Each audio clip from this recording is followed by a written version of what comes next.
noite a todos. Sejam todos muito bem-vindos a mais uma terça-feira, hoje, 16 de setembro.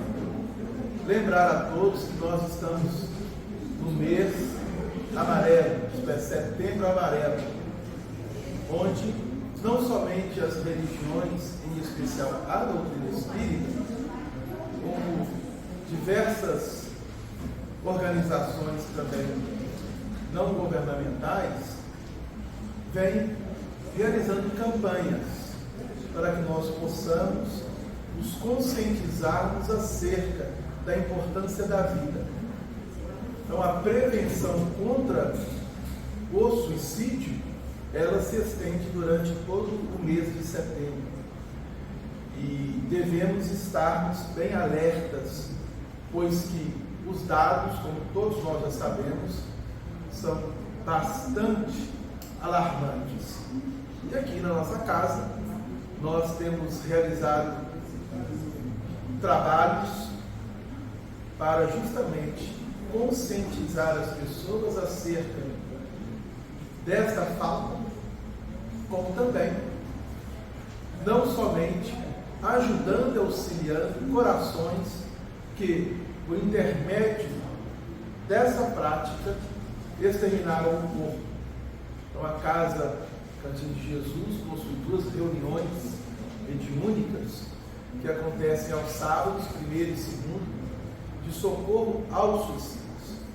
Então, fica sempre aí a importância de nós estarmos, durante este mês em especial, é claro que devemos estar sempre fazendo as preces e as orações, mas neste mês, intensificar nossas preces, nossas orações aos nossos irmãos suicidas, não somente direto, como também o suicídio indireto, que é bem pouco divulgado, na verdade.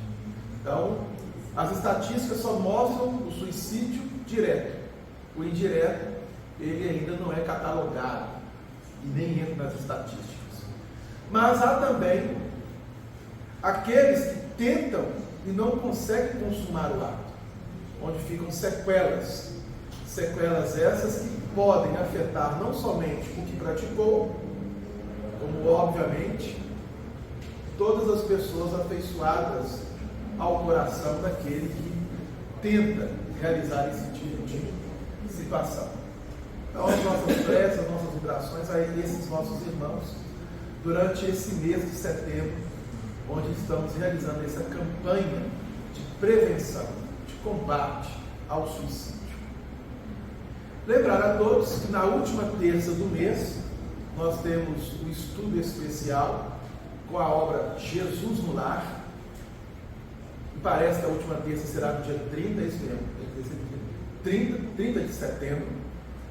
E é o capítulo 20 que traz o título A Caridade Desconhecida. Então, quem tem a obra Jesus no Lar e quiser ir lendo para, ao estar aqui, acompanhar de forma melhor o estudo, fica aí a sugestão e o convite, ok? Semana que vem, essa semana são 5 terças, né? Semana que vem, dia 23, é a 4ª terça. Nós vamos fazer a leitura, para iniciarmos, da obra Agenda Cristã, pelo Espírito André Luiz, através de Francisco Cândido Xavier. Hoje o capítulo 7 traz o título Solicitação Fraterna. Ajude com a sua oração a todos os irmãos. Então, falando em oração, coincidência ou não, que jamais encontram tempo ou recursos para serem úteis a alguém, que se declaram afrontados pela ingratidão em toda parte, trajam os olhos de luto para enxergarem o mal em todas as situações, que contemplam 1000 castelos nas nuvens, mas que não acendem nenhuma vela no chão, somente cooperam na torre de marfim do personalismo, sem lhe descerem os degraus para colaborar com os outros, que se acreditam emissários especiais e credores dos benefícios de exceção, que devoram precioso tempo dos ouvintes, falando exclusivamente de si, que desistem de continuar aprendendo na luta humana, que exibem o realejo da desculpa para todas as faltas, que sustentam a vocação de orquídeas no salão do mundo, que se julgam sempre os compulsórios das atenções gerais, que fazem o culto sistemático à enfermidade e ao obstáculo. São doentes graves que necessitam do amparo silencioso.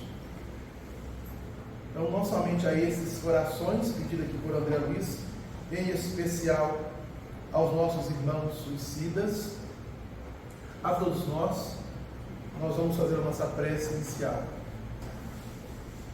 Pai nosso, que estás nos céus, santificado seja o vosso nome.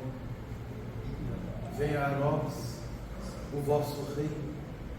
Seja feita, Senhor, tua vontade, na terra e no céu. O pão nosso de cada dia dai-nos hoje. Perdoai as nossas ofensas, assim como nós perdoamos a quem nos tem ofendido. Não nos deixeis que venhamos cair em tentações, mas livrai-nos do mal, pois em Ti, Senhor, encontramos a paz, a verdade e o amor por todo sempre, e assim seja.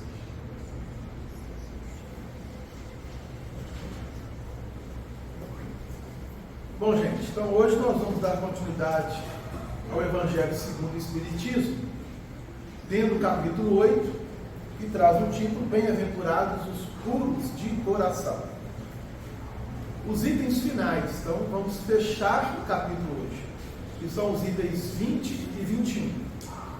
Está dentro das instruções dos Espíritos e traz como título Bem-aventurados os que têm os olhos fechados. É uma mensagem datada na cidade de Paris, no ano de 1863, pelo espírito Vianney, e aqui na tradução está Cura de Ars. Bom, Vianney, para quem não conhece, ele foi um sacerdote da Igreja Católica. Ele nasce em uma cidadezinha próxima a Lyon, mais ou menos 10 quilômetros da cidade de Lyon, na França.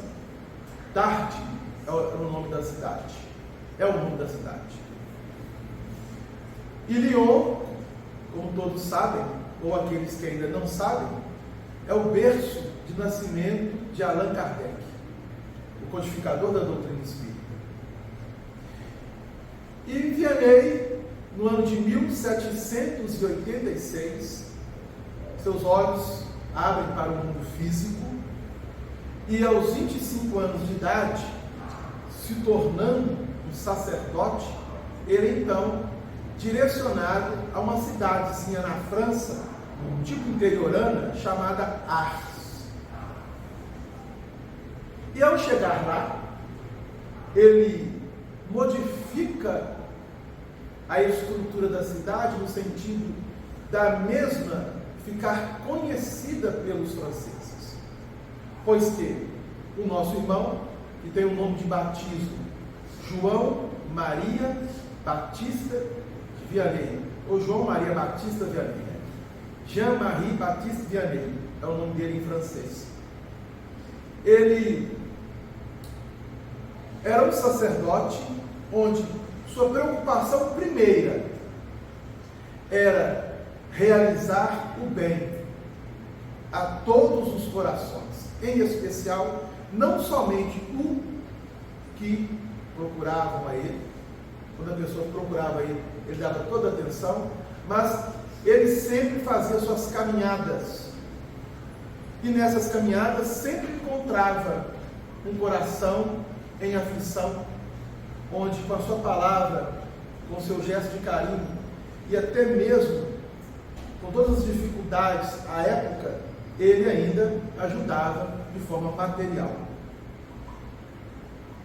E ele, segundo os dados biográficos do nosso irmão, se alimentava bem pouco. Queria ser como ele nessa parte, pois que dizem os historiadores que Vianney só fazia 2 refeições por dia, somente, e que ele se alimentava só de batatas que ele plantava ao fundo, né, aonde estava a capelinha, a igreja. Ele plantava, ele colhia, e era ele que preparava as suas refeições. E também de uma espécie de pão, mas que não é de uma farinha de trigo comum. A tal ponto que quando ele recebia o pão da farinha de trigo que nós utilizamos hoje, ele não comia, ele doava às pessoas com necessidade. Ele se alimentava de um pão cuja farinha era uma farinha diferente, uma farinha escura, então não sei dizer qual é o nome dessa farinha. Era essa a alimentação dele: um pouquinho de batatas e pão com nata, mas não pão com a farinha de trigo tradicional. Difícil, né? Alimentar dessa forma, mas o nosso irmão conseguia se alimentar dessa forma, e isso bastava para ele, pois o seu alimento principal era a oração e o seu agradecimento sempre a Deus. Era o 4º filho de uma família bastante humilde em Darden, e seus pais não tinham recursos para que ele ingressasse em uma escola. Então, de criança até a juventude e se tornar um sacerdote, foi uma luta intensa, pois que ele foi reprovado várias vezes antes de cursar o seminário para se tornar sacerdote, pois que desde criança não tinha uma base em termos de letras, leitura, interpretação de texto, mas alguém o ajudou, um coração bondoso o auxiliou, e esse coração, ao auxiliar, ele consegue então ingressar no seminário, cursa o curso, se torna um sacerdote, e a cidade de Ars, como não tinha um status tal como outras cidades na França, como Paris, como Lyon, tantas outras, eles se direcionaram para lá. E ao chegar lá, ele se tornou, além da sua pregação, um homem cuja caridade exercida cativou a muitos corações, a ponto de caravanas, não somente da França, mas de outros países, irem à cidade de Ars para procurar os benefícios do nosso irmão, que já à época, então vejam bem, antes da codificação espírita, fazia as imposições de suas mãos, magnetizando o que nós chamamos hoje de paz, e orando, e através dessa prática, muitos foram curados por ele. Aí a pessoa fala assim, ó, cura de Ars, achando que na mensagem é o sacerdote que fazia e realizava curas. O nome cura, em francês, cure, significa vigário, paróquio. Então é o cura de Ars, isto é, o vigário, o paróquio, o padre da cidade de Ars. E não cura de Ars ou cura d'Ars, como ele ficou conhecido. O paróquio de Ars. Ok? Bom, ele foi evocado na Sociedade Espírita de Paris, no ano de 1863, que é justamente a data desta mensagem. E por que ele foi chamado? Então ele vai iniciar a mensagem dessa forma, ele mesmo vai explicar dentro da mensagem. Lembrar a todos, gente, que o estudo é participativo, tá? Podem perguntar, podem questionar, tá bom? Meus bons amigos, por que me chamastes? Então ele chega ao mundo em 1786, onde seus olhos físicos abrem, e em 1859, 2 anos após a publicação do Livro dos Espíritos, ele desencarna. E em 1863 ele diz essa mensagem, e já havia ditado outras mensagens antes desta aqui. Por que me chamastes? Para que eu imponha as mãos sobre esta pobre sofredora que está aqui e a cure? Que sofrimento, bom Deus! É importante nós observarmos nessa mensagem a colocação de bom Deus. Por quê? Allan Kardec, na obra do Livro dos Médiuns, tem um capítulo justamente onde ele vai trazer para nós a identidade dos espíritos. Como que nós poderemos reconhecer que um espírito é realmente aquele que está ditando a mensagem? E essa palavra aqui, bom Deus, era um termo utilizado por ele quando ele estava encarnado. Ele sempre se referia a Deus assim, bom Deus. Então, todas as vezes que ele realizava suas orações, ele colocava bom Deus. É até uma forma de identificação de que realmente é o Espírito Vianney. Perdeu a vista e as trevas se fizeram para ela, pobre criança, que ore e espera. Olha que coisa. Então alguém foi à Sociedade Espírita de Paris e deve ter relatado algo em relação a uma criança que estava com um problema de visão, vinha perdendo a sua visão. E nessa evocação, lembraram dele, Vianney, e para quem não sabe, ele foi canonizado pela Igreja Católica em 1925 como o santo dos padroeiros. Então, João Maria Batista Vianney é o santo dos padroeiros, canonizado pela Igreja em 1925. E alguém, então, pede na Sociedade Espírita de Paris que pudesse evocar este espírito para que ele pudesse vir e auxiliar a pessoa para quem estavam ali pedindo, e que era uma criança. Pobre criança, que ora e espere, e ele vai dizer: eu não sei fazer milagres, porque milagres não existem. Eu, sem a vontade do bom Deus, então vejam bem que ele sempre coloca bom Deus.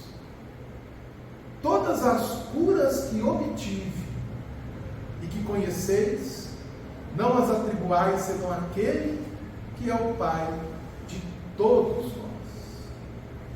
Nas vossas aflições, voltai sempre os vossos olhos para o céu e dizei do fundo do vosso coração: meu Pai, bom Deus, curai-me, mas fazei que a minha alma doente seja curada antes das enfermidades do corpo, que minha carne seja castigada, se necessário, para que a minha alma se eleve para vós com a brancura que possuía quando a criastes.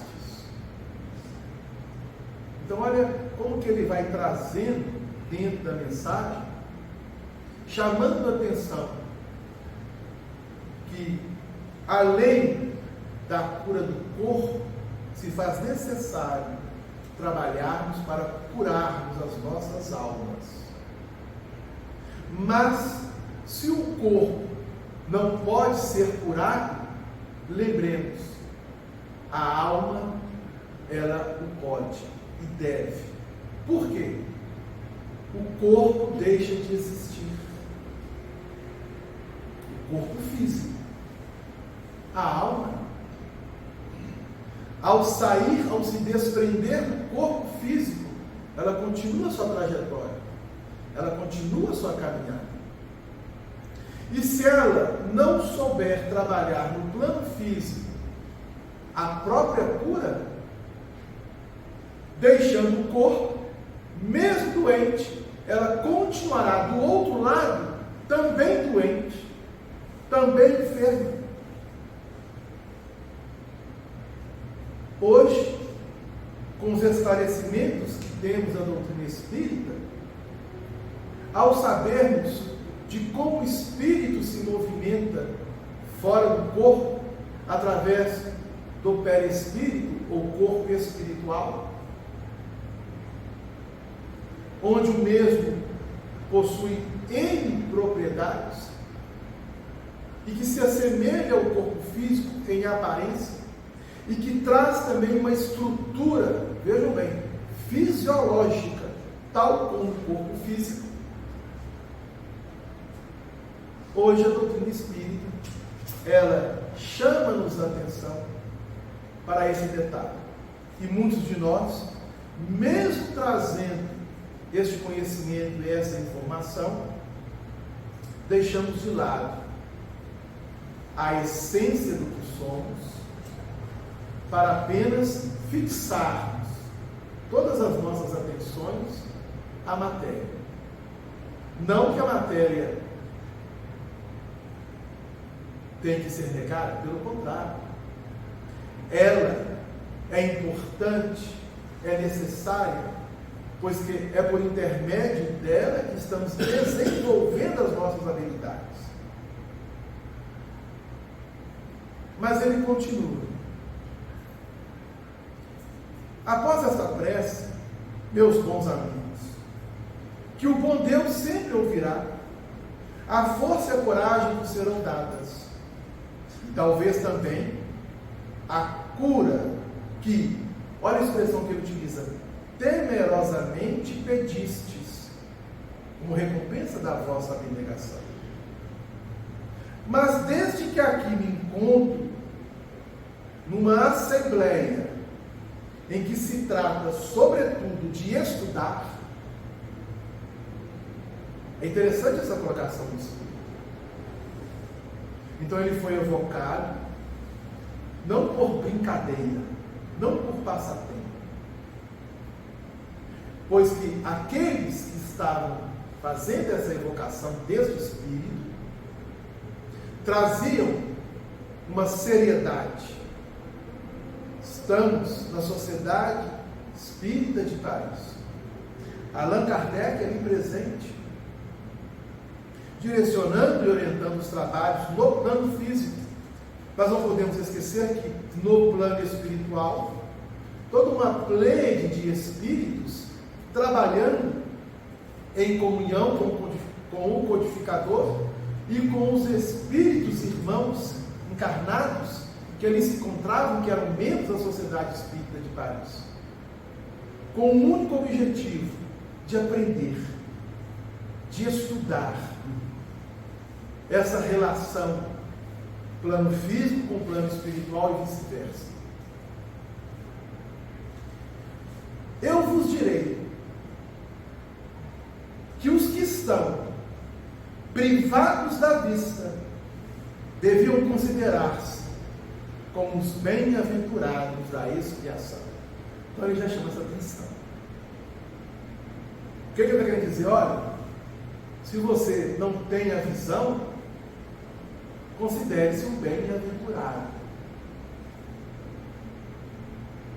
Então você imagina, nós chegarmos a uma determinada casa espírita, sabendo que ali tem um tratamento, a pessoa com um problema de visão pede o auxílio da espiritualidade, a espiritualidade vai dizer para a pessoa: olha, considere-se uma pessoa bem-aventurada por estar com um problema. A pergunta é: será que essa pessoa voltaria de novo na casa espírita? No tratamento?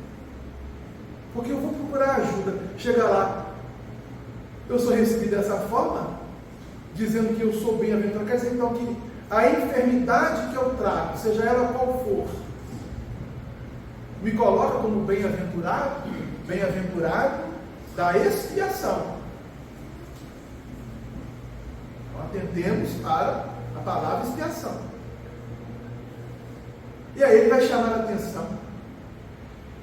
Isso foi estudado em itens anteriores dentro do capítulo. Lembrai-vos que o Cristo disse que era necessário arrancar o vosso olho se ele fosse mau, e que mais valia tirá-lo ao fogo que ser a causa da vossa perdição. Então ele está trazendo uma passagem do Novo Testamento, duas, e que foi estudada aqui em itens anteriores. Mateus capítulo 18, versículos 6 a 11, Mateus capítulo 5, versículos 29 e 30. Então eu vou ler apenas o capítulo 5, versículos 29 e 30 de Mateus, quando Jesus assim nos ensina: se o teu olho direito te serve de escândalo, arranca-o e lança-o fora de ti, porque melhor te é que se percam de teus membros do que todo o teu corpo ser lançado no inferno. E se tua mão direita te serve de escândalo, corta e lança fora de ti, porque melhor é que se perca um dos teus membros do que todo o teu corpo ir para o inferno. Bom, então ele está relembrando justamente essa passagem. Quantos existem sobre a terra que um dia maldirão nas trevas por terem visto a luz? Oh, sim! Como são felizes os que na expiação foram punidos pelos olhos. Seu olho não será causa de escândalo e de queda, e eles podem viver completamente a vida das almas. O que ele está querendo dizer com isso? Que as pessoas que não têm uma visão tal como nós temos no plano físico, lembrando que a visão é da alma, mas que ao estar no corpo, ela é canalizada através dos órgãos visuais. Se chegamos aqui e perdemos a visão, ou nascemos cegos, literalmente falando, na vida física, é um processo expiatório, pois que não soubemos utilizar a nossa capacidade visual da forma como deveríamos, assim em tudo. Então, o que ele está chamando a atenção? Se nós somos almas, espíritos, e estamos nos conscientizando dessa realidade e necessitamos viver no plano físico com o único objetivo de aprendermos a valorizarmos a vida. Quem tem vida é espírito.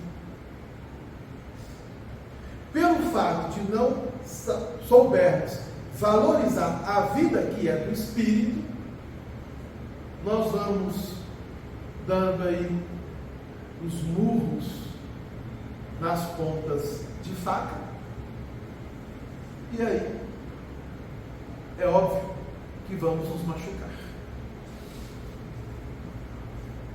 Ao nos machucar, vai trazer todo uma lista de dissabores. Necessitaremos vivenciar.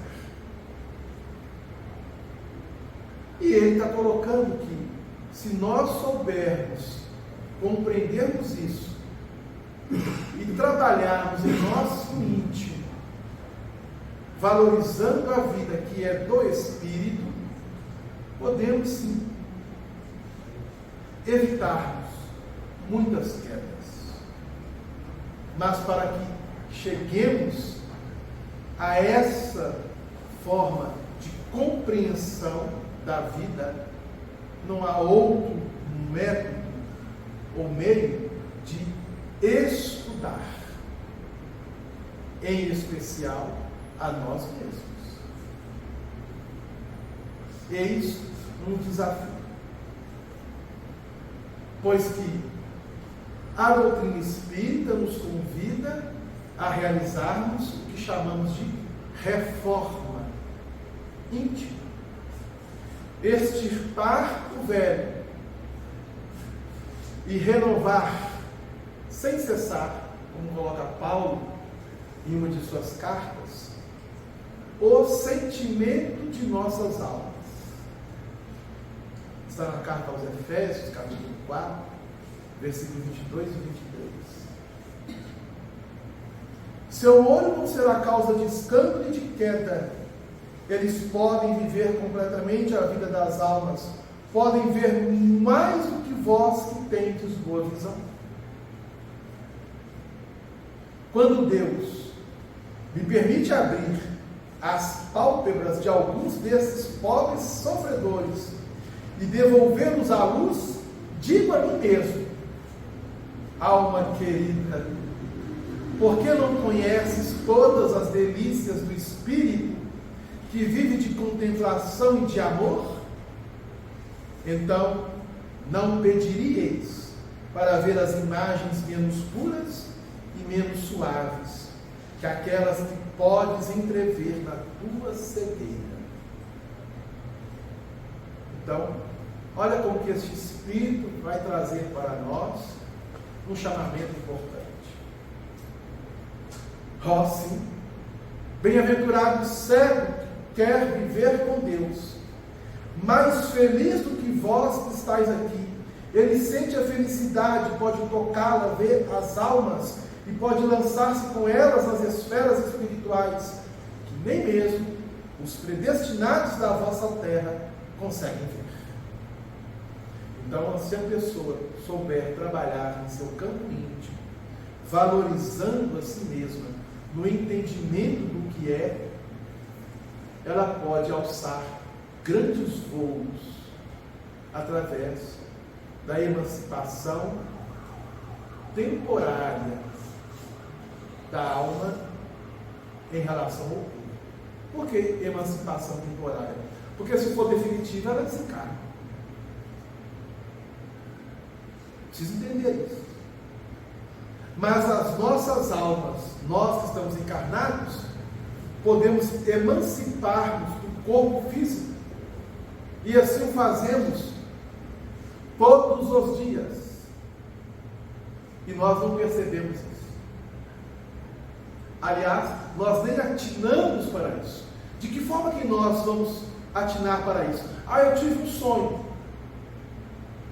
No Livro dos Espíritos, que nós estudamos aqui na segunda parte, vamos chegar de novo a este capítulo que fala da emancipação da alma. O olho aberto está sempre pronto a fazer a alma cair. Quando ele coloca a alma, ele está colocando o espírito encarnado. Pois que já estudamos aqui a definição de alma, quando Kardec questiona a espiritualidade na questão 134 do Livro dos Espíritos. Que é a alma? Um espírito encarnado. Então, os olhos dos quais nós nos servimos para nos movimentarmos, necessitamos termos muito cuidado para não entrarmos em queda, conforme ele coloca. O olho fechado, pelo contrário, se soubermos valorizar a vida, está sempre pronto a fazê-la subir até o bom Deus. Crede-me, meus bons e queridos amigos, a cegueira dos olhos é quase sempre a verdadeira luz do coração, enquanto a vista é quase sempre o anjo tenebroso que conduz à morte. Não somente a morte física, mas em especial a morte moral. E agora, depois de dar essa lição, ele vai dizer: algumas palavras para ti, minha pobre sofredora. Então, as pessoas que foram pedir pela criança estavam presentes, e talvez a criança também estava presente. Não podemos afirmar, mas a mensagem está colocando. E agora, algumas palavras para ti, minha pobre sofredora. Espera e tem coragem. Algo que nós temos dificuldade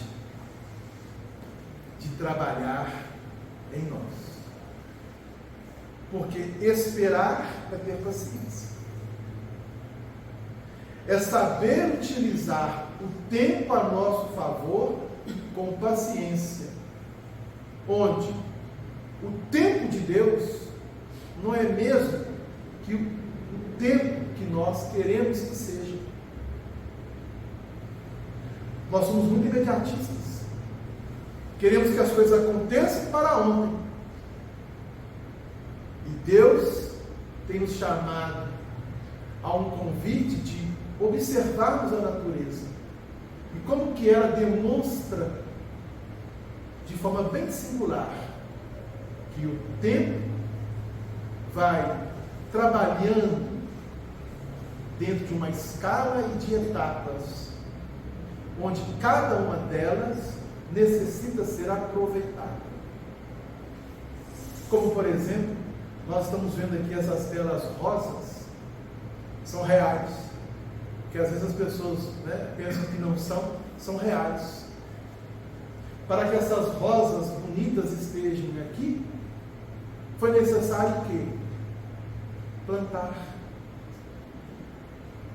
cultivar, cuidar, para colher. É um tempo. Pois que você não vai plantar uma rosa hoje, de manhã e à tarde você vai lá e vai colher. Não tem como. Então é paciência.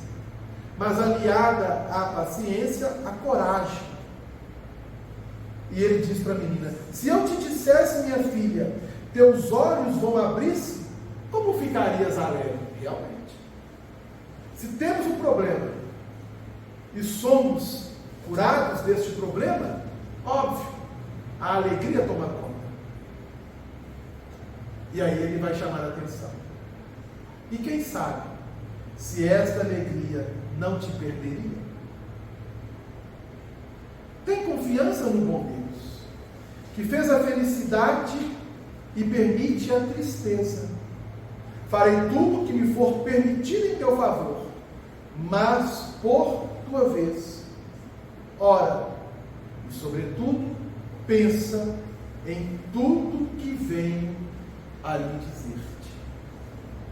Antes de me afastar, vós todos que estáis aqui, recebei a minha bênção.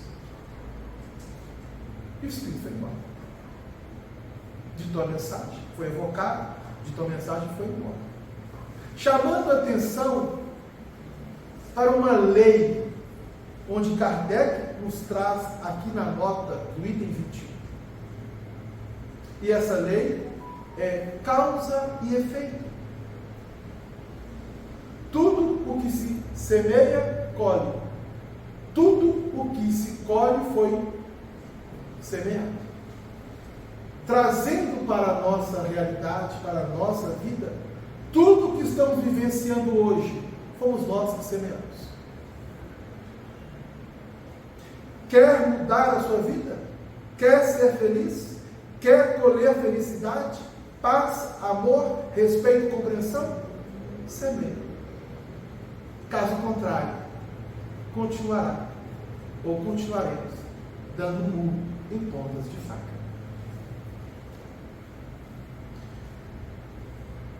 Quem matou pela espada, está dentro da nota 21. Quem matou pela espada perecerá. Lei de causa e efeito.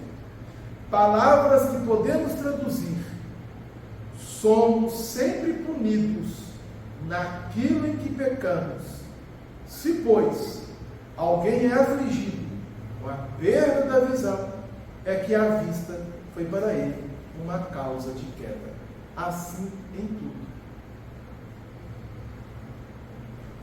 Ele mesmo no seu arrependimento, pode ter escolhido esta expiação, diz Kardec na nota, aplicando a si próprio estas palavras de Jesus. Fechando então o capítulo 8 do Evangelho segundo o Espiritismo. Se vosso olho for motivo de escândalo, arrancar. Isto é, se os nossos olhos têm sido motivos de escândalo, cuidado, saibamos modificar a tempo, antes de nos perdermos. Pois que essas palavras não podem ser entendidas, como aprendemos aqui neste capítulo 8, de forma literal. Pois que bem-aventurados são os puros de coração, que é o título do capítulo, porque eles verão Deus face a face. Com isso, então, fechamos a nossa primeira parte.